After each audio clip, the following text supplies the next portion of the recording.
From corporate America to starting her own branding company, we're joined now by Jasmine Johnson. Jasmine, thanks for being here with us. Thank you for having me.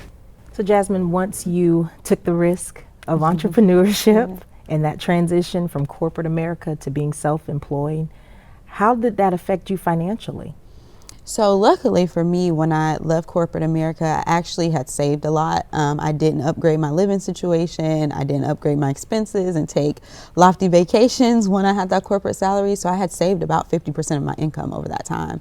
And so it gave me that cushion, that rainy day fund, that as I was making the mistakes as an entrepreneur, as I was figuring it out, I was able to kind of lean into that and actually use that to kind of support my dream when things weren't flowing. The cash flow wasn't as quick as I wanted it to be, but it did give me that cushion. So I always advise people, when you're thinking of making a leap of faith like this or taking that big risk, make it a little bit calculated. Like, we can take risk with them being calculated and kind of plan things out a little bit, so that you're not struggling financially while you're trying to figure out your dream at the same time, because it does cost money to to create a business and, you know, to fund your dream. Right.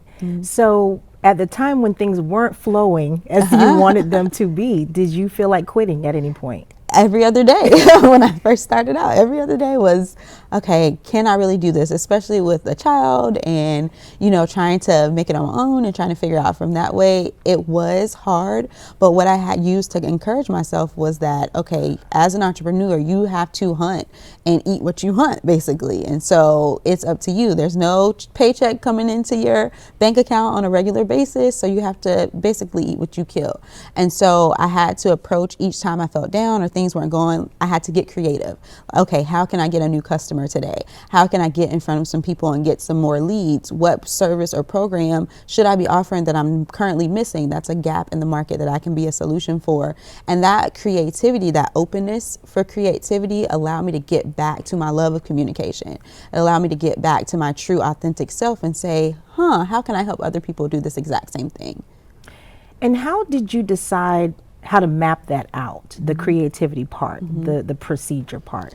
What's really good about being self-employed and not going to a job every day is that you find that you have more clarity in your thoughts when you don't have a boss over your shoulder, or when you aren't dealing with coworkers you don't like. You really have a lot more clarity. So I was able to map that out by creating a signature framework that I could teach other people to brand themselves online. So what I was doing almost subconsciously, turning on the camera on YouTube, going live on social media, all of those were things I was doing for fun. But what I found later is if I could package that as a signature framework where I could get any individual like you, get you the exact same results. I'm doing the same thing that I just did. That's the part I can sell. So the framework is what you can sell, that secret sauce that allows you to get other people results from something you're doing naturally that you can do in your sleep. And so that's how I mapped it out as a business.